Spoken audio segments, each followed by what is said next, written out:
আচ্ছা লামিয়া, ওয়েল্ডিং আর ওয়েডিং এর মধ্যে পার্থক্য কি একটু আমাকে বলেন তো শুনি। স্যার, আমি পাইছি। পার্থক্যটা খুবই সূক্ষ্ম। খালি আপনি উল্টায় দিবেন। কেমনে একটু বুঝাই বলেন তো। ওয়েল্ডিং হচ্ছে প্রথমে আপনি আগুন লাগাবেন, তারপরে সেটা জোড়া লেগে যাবে। আর উইডিং হচ্ছে প্রথমে আপনি জোড়া লাগাবেন, তারপরে সেটা সারা জীবন ধরে জ্বলতে থাকবে। লামিয়া, আপনার যে এক্সপ্লেনেশন গুলো না এগুলো মারাত্মক, মানে অবাস্তব আপনি এক্সপ্লেন দেন আসলেই। ব্রেন আছে আপনার। আচ্ছা বলেন তো, ওয়াই এর মান যদি 6 হয় তাহলে এক্স এর মান কত হবে? ওয়াই এর মান যদি 6 হয় তাহলে এক্স এর মান, এক্স এর আবার কোনো মান আছে? শালা পুরাই বেঈমান। মানে এক্স তো এক্সই sir. Ex boyfriend, ex girlfriend, ex husband, ex wife. এদের আবার কোনো মান সম্মান আছে নাকি? এদের কোনো মান আছে? মান সম্মান রে ভাই, মান সম্মান। প্রশ্ন করাটাই ভুল হয়েছে। সকাল সকাল আপনাকে যে কিসের জন্য প্রশ্ন করতে গেছিলাম, দিলেন তো আপনি আমার ব্যথাটা বাড়ায় গেলাম। বিবাহিত শব্দের অর্থ কি বলেন তো স্যার? আমি জানি না এসব, আপনি বলেন। বিবাহিত শব্দের অর্থ হলো বিবাহ করিয়া আহত। কি করলে কি হতো বলেন তো। বিবাহ করিয়া আহত হওয়াকে বিবাহিত বলে। মানে বলি, এর চাইতে বেশি কিছু এক্সপেকটেশন আমি আপনার কাছে কখনোই করতে পারি না, কারণ আপনি এটার মান কখনোই রাখতে পারেন না। আচ্ছা বলেন তো, সিডনি কোথায় অবস্থিত? অত্যন্ত সাধারণ বিষয় স্যার। আপনি ধরেন কিডনি যদি থাকে ডান পাশে, তাহলে সিডনি কোথায় থাকবে? বাম পাশে।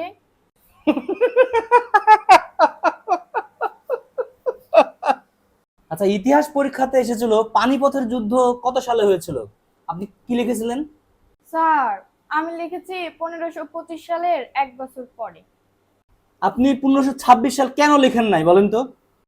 স্যার, আমি তো আমার বন্ধুর খাতা দেখে লিখছি। সে বলছিল একটু ঘুরায় লিখতে।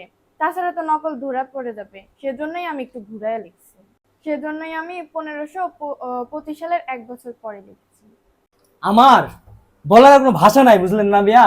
মানে আপনি নকল করবেন বলে মানে লিখেছেন উল্টো করে, 1526 সাল না লিখে লিখেছেন আপনি 1525 সাল। হাই রে, নকল করা দান্দা।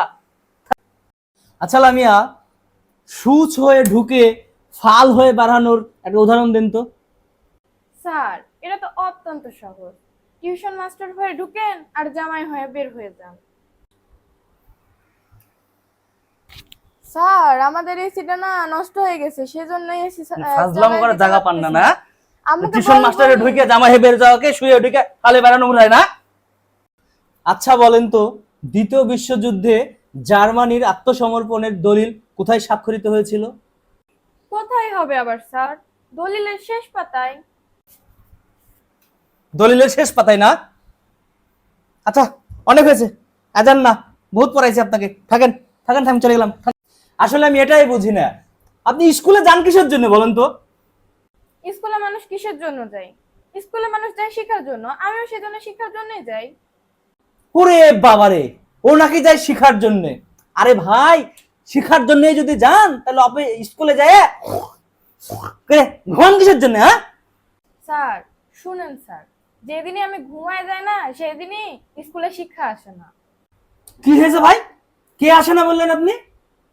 শিখা আমার বান্ধবী। দেখেন, আমার বয়স হয়ে গেছে, ঠিক আছে, আমি আর আমি সত্যি আর নিতে পারতেছি না। মানে আমার আপনাকে আর পড়ানো যাবে না। আপনাকে পড়াতে আসলে আমি ভালো ভালো হার্টবিটলি আছি, কিন্তু আমি যেদিন আপনার এখান থেকে পড়ায় যাই সেদিন আমার স্যার, আমার ইংরেজি ভাষার প্রতি সেই দিনই বিশ্বাস উঠে গেছে স্যার। এটাই তো হওয়ার কথা ছিল। তো ইংরেজি ভাষার প্রতি আপনার বিশ্বাস উঠে যাওয়ার কারণটা কি একটু বলেন তো শুনি।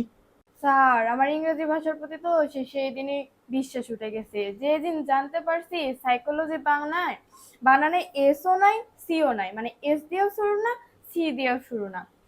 সাইকোলজি বানান শুরু হচ্ছে PHY, মানে বুঝতে পারছেন কোথায় সি দিয়ে শুরু হবে কিংবা এস দিয়ে শুরু হবে, কিন্তু কি দিয়ে শুরু হলো? PHY। আমার তো এটা দেখেই একদম ইংরেজি ভাষার প্রতি একদম পুরাই বিশ্বাস উঠে গেছে। কি হয়েছে? এস নাই, সি নাই, পি দিয়ে সাইকোলজি বানান শুরু? জি স্যার। তাহলে আপনিই ভাবেন কেমনে আপনি বিশ্বাস করবেন এই ভাষাকে? আচ্ছা লামিয়া, ক্যারিয়ার বলতে আপনি কি বুঝেন একটু বলেন তো শুনি। স্যার ক্যারিয়ার বলতে আবার কি? স্যার আমি ক্যারিয়ার বলতে একটা জিনিসই বুঝি, সেটা হচ্ছে ওই যে সাইকেলের পিছনে বসার জায়গা থাকে না, ওটাকেই আমি বুঝি। ক্যারিয়ার বলতে আপনি এটাকেই বুঝান তাই না, যে সাইকেলের পিছনে যেটা থাকে আমরা যেটাতে বসি ওটাই ক্যারিয়ার? হ্যাঁ। আরে লামিয়া, এর জন্য তো আপনার ক্যারিয়ারের এই অবস্থা আছে, কথা বুঝতে পারছেন? তো ক্যারিয়ার বলতে কি? আপনি গুগল করে যে দেখেন গা, ডিকশনারিতে যে দেখেন গা, কি বুঝায়? লামিয়া, আচ্ছা বলেন তো H2O মানেটা কি? H2O মানে কি? আরে স্যার পানি। Very good. তাহলে এবার আপনি বলেন H2O plus H2O plus H2O এটার মানে কি হবে? Sir H2O plus H2O plus H2O মানে হচ্ছে পানি প্লাস পানি প্লাস পানি। স্যার একবারে তো বন্যা হয়ে যাবে। কেমনে বন্যা হবে? পানি প্লাস পানি প্লাস পানি কি হবে? একদম সবকিছু ভেসে যাবে। হ্যাঁ, হ্যাঁ পানি হবে তো বন্যা হবে, ওই বন্যাতে তো আমিও ভেসে গেছি। আমি ভাসে গেছি তো, আমি শেষ, আমি তো একবারে শেষ হয়ে গেছি, আমি ভাসে গেছি, বন্যায় ভাসে গেছি আমি।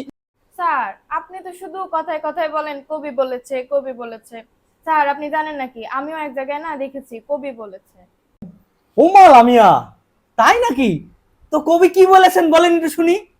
স্যার কবি এবার বলেছেন যে নিজের প্রেমিকার রাগ অভিমান ভাঙানোর চেয়ে অন্যের প্রেমিকার রাগ অভিমান ভাঙানো অত্যন্ত সহজ। এই, এটা কোন কবি বলেছে, কোন জায়গাতে বলেছে, এটা আপনাকে বলাই লাগবে, এখনই বলেন। আপনি তো বলেন আপনার কবি এ বলেছে ওই বলেছে, এটাও সেরকম আমার কবি বলেছে, এখন কে বলেছে কোথায় বলেছে এত কিছু আমি জানি না।